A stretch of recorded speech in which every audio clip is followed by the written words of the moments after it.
먼저 사과의 말씀을 드립니다. 정말 죄송합니다.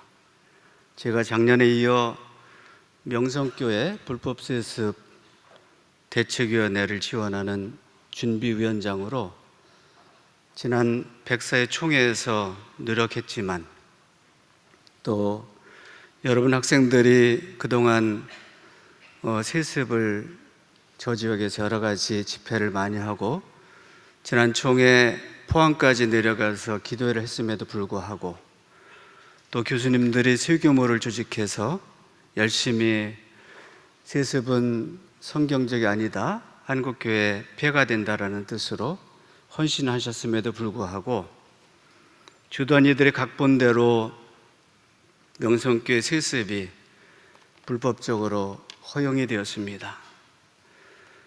총회헌법을 무시하고 한국교회에 큰 상처를 입힌 명성교회 원로 목사님이 자기가 얻어터지고 상처받았으니 도와달라고 호소하자 온정주의가 블랙홀이 되어서 삽시간에 법과 공의를 삼켜버렸습니다. 이런 광풍을 막지 못한 부족함에 저는 며칠간 잠을 제대로 이루지 못하고 허탈했습니다. 한국교회와 우리 총회가 겨우 한 대형교회에 의해 능멸당한 것에 자괴감을 느끼지 않을 수 없었습니다. 이 때문에 많은 성도들이 교회를 부끄럽게 생각하고 또 기독신앙에 회의감을 갖게 된다고 생각하니 죄송하고 마음이 참 아픕니다. 더구나 신학생 여러분들이 참 힘들겠다는 생각이 듭니다. 소명받아 꿈을 품고 신학 공부를 하고 있는데 사역에 대한 비전을 갖지 못할 것이라 생각하니 미안하기 그지없습니다. 정말 죄송합니다. 무엇보다도 제가 힘들었던 것은 작년에 세습에 반대했던 총대들이 올해에는 아무런 역사의식 없이 마치 반역하듯 세습을 허용하는 수습안에 거의 전부가 손을 들었다는 사실입니다. 도무지 이해할 수 없어서 제 절망감은 깊어졌습니다. 우리 총회에 과연 희망이 있는가? 우리 총회가 대한예수교 명성총회가 되었는데 제가 이 교단에, 이 총회에 계속 남아있어야 되는가? 라는 고민이 생겼습니다. 그런데 희망은 우연한 데서 다가왔습니다. 지난 10월 1일 성락성결교회에서 한국목회자협의회 대표회장으로 지영은 목사님이 취임하는 예식이 있었는데, 그 자리에서 지영은 목사님의 그 취임사가 저에게 희망의 빛이 되었습니다. 그 내용의 일부분은 이렇습니다. 기독교의 희망은 본질적으로 상황, 컨텍스트가 아니라 근원의 우어 텍스트에 터를 두고 있습니다. 근원, 곧 십자가 사건에서 연결된 하나님의 계시를 그 중심에 담은 성경 말입니다. 꽉 막힌 현실 상황에서도 희망을 명령하는 성서의 메시지를 깨닫고 순종하면 근원으로부터 미래가 열립니다. 제가 사과 말씀 또 하나 드릴 것은 오늘 본문이 출애굽기 3장 1절로 10절인데 제가 잘못 전했습니다. 여러분이 다 아는 말씀이기 때문에 그냥 말씀을 생각하시며 설교를 하겠습니다. 제가 희망의 근원인 성서에서 발견한 말씀이 오늘 출애굽기 3장 1절로 10절 모세가 부름을 받는 장면입니다. 이 말씀에서 우리 하나님께서 이스라엘 백성의 고통과 고난, 좌절과 슬픔을 아시고 공감하시어 자유와 해방의 역사를 여신 것을 생생하게 볼 수 있는 까닭입니다. 하나님은 이스라엘 백성들이 우상이 가득한 이집트에서 노예살이로 고통당하는 것에 깊이 공감하시어 잊혀진 모세를 찾아오셨습니다. 하나님은 모세에게 이집트에 있는 이스라엘 백성들이 고통당하는 것을 보았고 울부짖는 소리를 들었고 그래서 그들의 고난을 분명히 안다 라고 말씀하셨습니다. 보고 듣고 안다, 이 세 단어가 하나님께서 이스라엘 민족의 고난에 깊이 공감하셨다는 뜻입니다. 공감하신 하나님은 모세에게 여기를 떠나 이스라엘 백성에로 가서 그들을 이끌어내라 라고 명령하십니다. 이에 앞서 하나님께서는 모세에게 내가 서 있는 곳은 거룩한 땅이니 너의 발에서 신을 벗어라 라고 말씀하셨습니다. 우리는 이 구절을 주목해 봅니다. 신발은 사막에서 목동의 발을 보호하는 필수품이자 목동직 수행의 최소한의 수단입니다. 그러니 신을 벗으라는 것은 목동으로 정착한 삶의 작은 안정감조차 버리라는 말씀입니다. 여러분, 지금은 모세가 이집트에서 동족을 위한다고 살인하고 광야로 도망친 지 40년이 되었습니다. 광야 초기에 모세는 이집트 왕자 신분에서 졸지에 도망자 신세가 된 자신의 처지를 받아들이기 힘들었지만 이젠 미디안 제사장의 딸과 결혼하여 아들을 낳고 목동으로 근근히 살게 되었습니다. 가끔 고통당하는 동족들이 울부짖음이 떠올라서 괴로웠지만은 점차 가물가물해졌습니다. 그래서 그의 신발은 안전한 삶의 수단이 된 것입니다. 그러나 이스라엘을 구원하시고자 하는 하나님은 모세에게 신을 벗으라고 말씀하십니다. 삶의 작은 안정감에 안주하지 말고 내게 모든 것을 맡기고 이스라엘 민족의 자유와 해방의 도구가 되라 라는 제안입니다. 그런데 우리 문화에 비춰보면 신을 벗는다는 것을 다르게 해석할 수 있다라는 것을 제가 알게 되었습니다. 유현준 교수가 쓴 도시는 무엇으로 사는가? 라는 책을 읽다가 이런 내용을 제가 보게 되었습니다. 우리가 신을 벗을 때 심리적으로 더 가까워진다. 혹은 심리적으로 가까울 때 신을 벗는다. 일단 신을 벗으면 도망가기가 어렵기 때문에 무의식적으로 같은 편이란 생각을 심어준다. 또 다른 이유는 냄새일 것이다. 냄새를 얼마만큼 허락하느냐는 그 사람과의 친밀도를 측정할 수 있는 기준이 된다. 신을 벗고 방으로 올라간다는 것은 발에서 나는 냄새까지 허락하는 관계라고 말할 수 있을 것이다. 이런 원리에서 신을 벗은 방에서 이야기하는 것은 우리라는 생각을 더 갖게 한다. 그러니까 하나님께서 모세에게 신을 벗으라는 것은 나와 흉엄을 없는 친밀한 관계를 맺고 함께 내 백성 이스라엘의 해방의 역사를 이뤄갈 동역자, 우리가 되자라는 제안인 것입니다.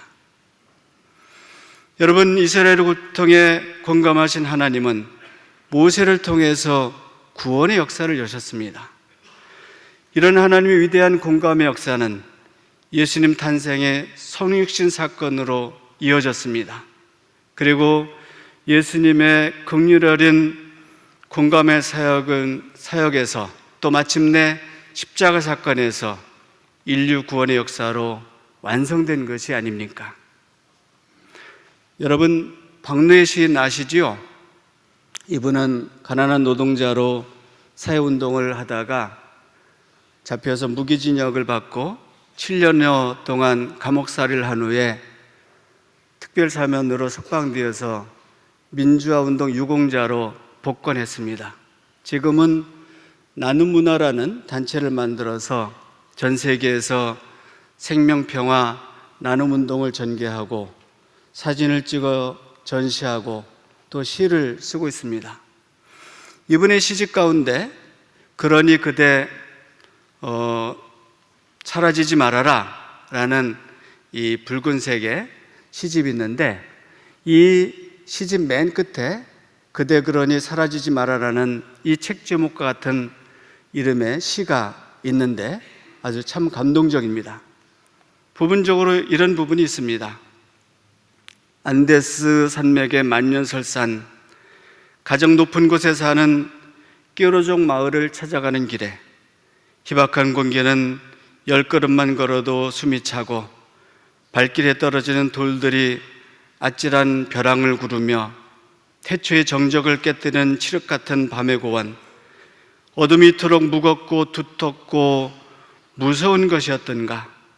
추위와 탈진으로 주저앉아 죽음의 공포가 엄습할 때 신기루인가 멀리 만년설 봉우리 사이로 희미한 불빛 하나 산 것이다. 어둠 속에서 길을 잃은 우리를 부르는 끼오로족 청년의 호롱불 하나. 이렇게 어둠이 크고 깊은 설산의 밤일지라도 빛은 저 작고 희미한 등불 하나로 충분했다. 여러분, 남미 안데스 산맥에서 밤에 조난당한 박노해 시인의 일행을, 그 일행의 생명을 구한 것은 그들을 마지오에게 추운 밤 칠흑 같은 어둠 속에 나와 들고선 청년의 호롱불 하나였습니다. 마을 청년이 따뜻한 방을 박차고 나와서 혹독한 추위에서도 혼자 들고서 했던 그 호롱불이, 그 호롱불 하나가 여러 생명을 살린 생명의 빛이 되었습니다. 여러분, 우리도 깜깜하고 절명적인 이 시대의 호롱불일 수 있습니다. 생명과 평화, 생태계의 작은 빛이 될 수 있습니다. 추락하는 교회의 빛이 될 수 있습니다.